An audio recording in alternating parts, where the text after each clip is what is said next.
আজ বিশ্ব সৃজনশীলতা ও উদ্ভাবন দিবস। ২০১৮ সাল থেকে মানব উন্নয়নের সব ক্ষেত্রে সৃজনশীলতা এবং উদ্ভাবনের ভূমিকা সম্পর্কে সচেতনতা বৃদ্ধির লক্ষ্যে জাতিসংঘ প্রতিবছর ২১শে এপ্রিল বিশ্ব সৃজনশীলতা এবং উদ্ভাবন দিবস উদযাপন করে আসছে। ২৫শে মে ২০০১ সালে কানাডার টরন্টোতে প্রতিষ্ঠিত হয়েছিল বিশ্ব সৃজনশীলতা এবং উদ্ভাবন দিবস। সেই দিনের প্রতিষ্ঠাতা ছিলেন কানাডিয়ান মার্সি সেগাল। সেগাল ১৯৭৭ সালে সৃজনশীলতার আন্তর্জাতিক কেন্দ্রের সৃজনশীলতায় অধ্যয়নরত ছিলেন। ২১শে এপ্রিল বিশ্ব সৃজনশীলতা এবং উদ্ভাবন দিবসকে পর্যবেক্ষণের দিন হিসেবে সংঘবদ্ধ করার জন্য জাতিসংঘ ২০১৭ সালে সংকল্প করে।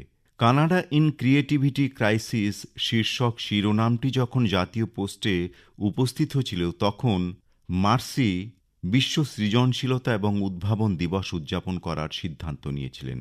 সুতরাং জাতিসংঘ মানব বিকাশের সব ক্ষেত্রে সৃজনশীলতা এবং উদ্ভাবনের ভূমিকার সচেতনতা বাড়াতে ২১শে এপ্রিলকে বিশ্ব সৃজনশীলতা ও উদ্ভাবন দিবস হিসেবে মনোনীত করে।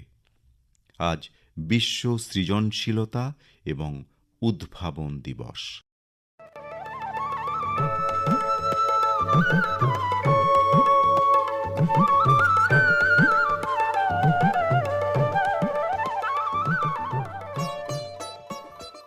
বিশিষ্ট কবি ও সাহিত্যিক সমালোচক শঙ্খ ঘোষের আজ প্রয়াণ দিবস। তিনি একজন বিশিষ্ট রবীন্দ্র বিশেষজ্ঞ হিসেবে প্রসিদ্ধ ছিলেন। তিনি ছিলেন কাব্য সাহিত্যে রবীন্দ্রনাথ এবং জীবনানন্দ দাশের উত্তরসূরি। শঙ্খ ঘোষের প্রথম লেখা কবিতাটির নাম দিনগুলি রাতগুলি। কবিতাটি ১৯৫৩ সালে কৃত্তিবাস পত্রিকায় প্রথম সংখ্যায় প্রকাশিত হয়। ১৯৫৬ সালে একই শিরোনামে তার প্রথম কাব্যগ্রন্থ প্রকাশিত হয়। ১৯৭৭ সালে সাহিত্য একাডেমি পুরস্কারে সম্মানিত হন। এছাড়াও রবীন্দ্র পুরস্কার এবং ১৯৯৯ সালে আবারও সাহিত্য একাডেমি পুরস্কার পান। বিদ্যাসাগর বিশ্ববিদ্যালয় থেকে ডিলিট উপাধিও পান তিনি। ভারত সরকার তাঁকে ২০১১ সালে পদ্মভূষণ পুরস্কারে সম্মানিত করে। এছাড়াও ২০১৬ সালে জ্ঞানপীঠ পুরস্কারে সম্মানিত হন তিনি। কবি শঙ্খ ঘোষ জন্মগ্রহণ করেন ৫ই ফেব্রুয়ারি ১৯৩২ সালে, প্রয়াত হন ২১শে এপ্রিল ২০২১ সালে।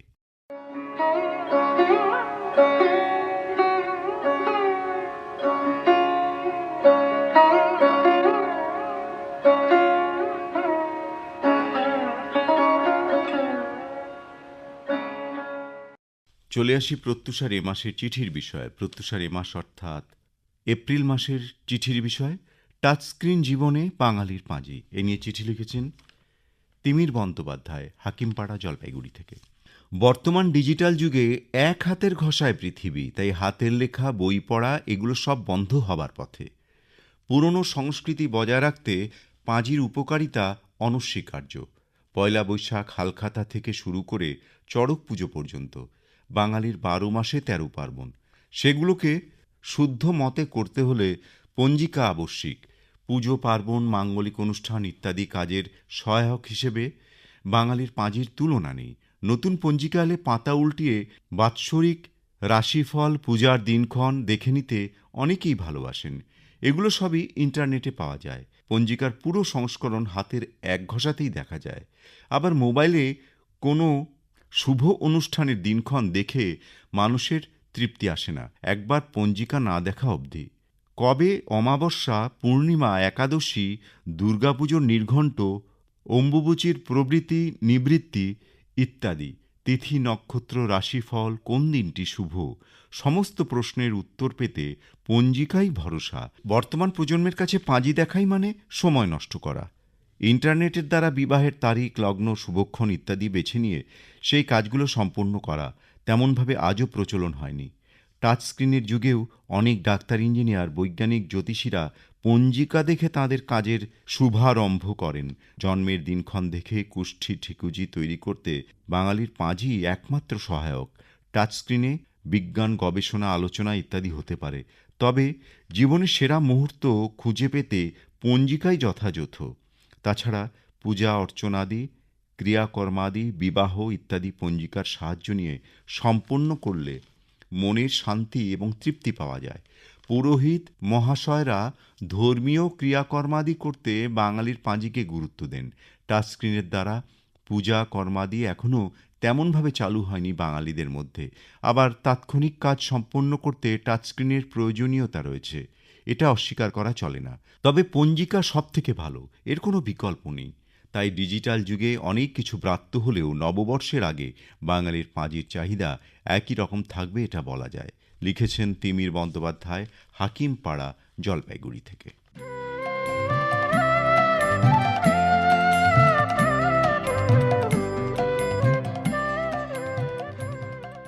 গ্রাম চুয়ামাসিনা, সর্দারপাড়া, বিষ্ণুপুর, বাঁকুড়া থেকে লিখছেন অচিন্ত চক্রবর্তী। বন্ধু প্রত্যুষা, তোমার বিষয় যখন টাচস্ক্রিন, জীবনে বাঙালির পাঁজি, তাই বলি টাচস্ক্রিন মোবাইল ফোন এবং পাঁজি বা পঞ্জিকা আমাদের জীবনের সাথে ওতপ্রোতভাবে জড়িয়ে।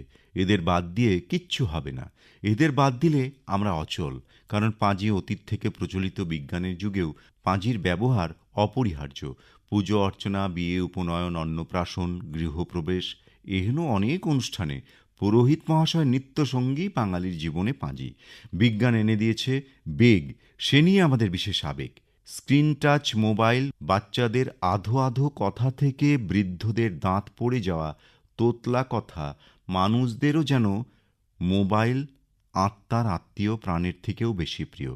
দিন বদলাচ্ছে, বদলাচ্ছে মানুষ। আধুনিকতার বেড়াজালে বন্দি বিশ্বজগৎ। পাঁজিও ছিল, আছে, থাকবে বাঙালির জীবনে একটি দিনলিপি, দৈনন্দিন জীবনের অনুষ্ঠান সূচি। টাচস্ক্রিন মোবাইল এনে দিয়েছে পৃথিবীকে হাতের কাছে। মোবাইল বনাম পাঁজির চলছে বর্তমানে প্রতিদ্বন্দ্বী। টাচস্ক্রিন জীবনে বাঙালির পাঁজির স্থান অনেকটা দখল করে ফেলেছে ওরা। পরস্পর পরস্পরের কেহ শত্রু নয়, পরম বন্ধু। লিখেছেন অচিন্ত চক্রবর্তী, গ্রাম চুয়ামসিনা, সর্দারপাড়া, বিষ্ণুপুর, বাঁকুড়া থেকে।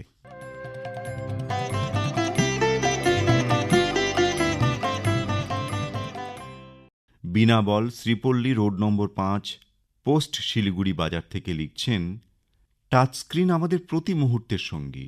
কাজে অকাজে, ছেলে বুড়ো সবার কাছেই টাচস্ক্রিন ভীষণ গুরুত্বপূর্ণ। জীবনের লক্ষ্যে পৌঁছতে, সঠিক পথের সন্ধান পেতে, রোজকার নানা রকম সমস্যার সমাধান টাচস্ক্রিন। সহজ এবং চটজলদির কাজে এর জুড়ি নেই। তর্জনীর চাপে লেখালেখি, ধর্ম কর্ম, বিধি বিধান, নিদান সবই মিলে যায়। তবু মনের গভীরে রয়ে যাওয়া কিছু জিনিস, যা মনকে সংস্কৃতি, ঐতিহ্য এবং ফেলে আসা সময়ের স্মৃতির সঙ্গে আঠার মতো জুড়ে রাখে, রোজকার জীবনে সেগুলোকে সাথে নিয়েই চলতে আমরা ভালোবাসি। পুজোর শারদ সংখ্যা, শিউলির গন্ধ, অঝোর বৃষ্টিতে ভেজা কদম ফুল, কোকিলের ডাক, চড়কের ঢাকের বোল, নববর্ষের বাংলা ক্যালেন্ডার, নতুন পঞ্জিকা, লাল টুকটুকে হালখাতা আমাদের মনকে অনাবিল আনন্দে ভরে দেয়। টাচস্ক্রিন যতই টুক করে সব তথ্য হাজির করুক না কেন, তবু ঐতিহ্যের অনুষঙ্গ আমাদের তৃপ্তি দেয়, উদ্যম যোগায়। পঞ্জিকা তিথি নক্ষত্রের যোগ, বিভিন্ন দিবস, মহান মানুষের আবির্ভাব, তিরোধান সম্পর্কে জানায়। আবার বিজ্ঞানসম্মতভাবে সুখী দাম্পত্যের জন্যে বিবাহের পূর্বে কোষ্ঠী বিচারের পাশাপাশি পাত্রপাত্রী HIV, থ্যালাসেমিয়ার ধারক ও বাহক কিনা তা নিশ্চিতকরণ করার বিষয়েও সতর্কীকরণ দেয়। তবে পঞ্জিকাতে জ্যোতিষী এবং তান্ত্রিকদের বিজ্ঞাপনে কালাজাদু, বানক্রিয়া, জিন প্রেত চালনা, পিশাচ সাধনা, বশীকরণ ইত্যাদি বিষয় সমাধানের যে 100% গ্যারান্টি দেওয়া হয়, সেসব সমাজে কুসংস্কারের প্রভাবকে টিকিয়ে রেখে শিক্ষিত মানুষকে দিয়েও অযৌক্তিক এবং নৃশংস অপরাধ করায়। সুতরাং টাচস্ক্রিনের সাথে আমাদের জীবনে চিরস্থায়ী হোক পঞ্জিকার ঐতিহ্য, আবেগ। পুরাতন নতুনের মেলবন্ধনে পরিপূর্ণ হোক আমাদের জীবন। লিখেছেন বিনাবল, Sripalli road number 5, post, Siliguri বাজার থেকে।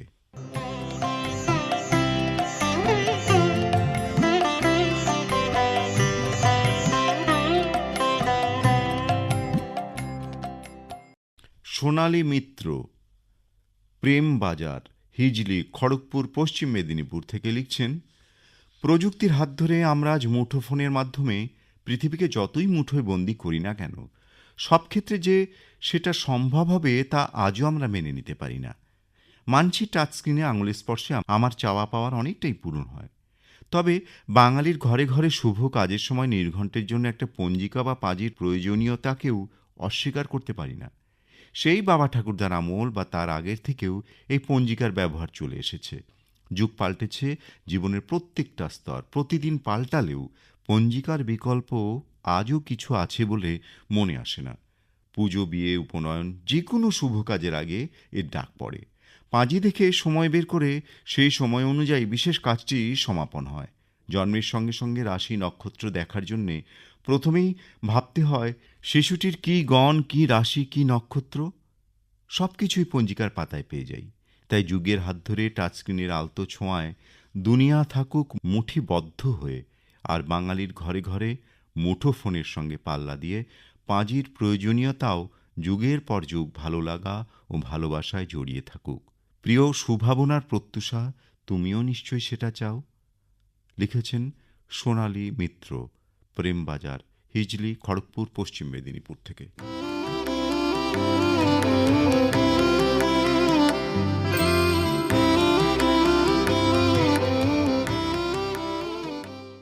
বাঙালির সাংস্কৃতিক মনন চর্চার অন্তরে বাহিরে একটা দীর্ঘ সময়কাল পরিব্যাপ্ত হয়ে আছে গৌরবের পূর্ণচ্ছটায়। আর বাঙালির গৌরবের পুনর্বিচার, উত্তর বিচারের যে দুইজন আজও স্বমহিমায় স্বতন্ত্র বিরাজিত, তারা অবশ্যই রবীন্দ্র নজরুল। রবীন্দ্রনাথ লিখলেন, পথের প্রান্তে আমার তীর্থ নয়, পথের দুধারে আছে মোর দেবালয়। আর নজরুল লিখলেন, হেথা স্রষ্টার ভজন আলয়, এই দেহ এই মন। সত্যি, আমাদের এই জন্মের দুই তীর্থ দর্শন রবীন্দ্র নজরুল। তাই অন্য কোনো বিষয় নয়, আপন শ্রদ্ধাঞ্জলি কবিদ্বয়ের চরণে নিবেদিত হোক সারা মে মাস জুড়ে। অবশ্যই 200 শব্দের মধ্যে লিখুন এ বিষয়ে, রবীন্দ্র নজরুল এ জন্মের তীর্থ দর্শন। চিঠি লিখবেন এই ঠিকানায় airprotyusha@gmail.com। এছাড়াও সাধারণ ডাকযোগে আপনি আপনার পত্র পাঠাতে পারেন আকাশবাণী কেন্দ্রে। অবশ্যই চিঠি লিখবেন 200 শব্দের মধ্যে এবং তা পৌঁছানো চাই মাসের 25 তারিখের মধ্যে। প্রত্যুষার মে মাসের চিঠির বিষয় রবীন্দ্র নজরুল এ জন্মের তীর্থ দর্শন।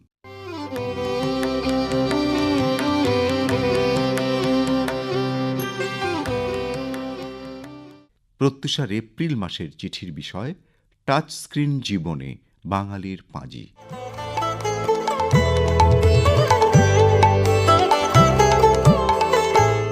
প্রত্যুষা আজ এ পর্যন্তই। প্রত্যুষা আবার আগামীকাল। নমস্কার।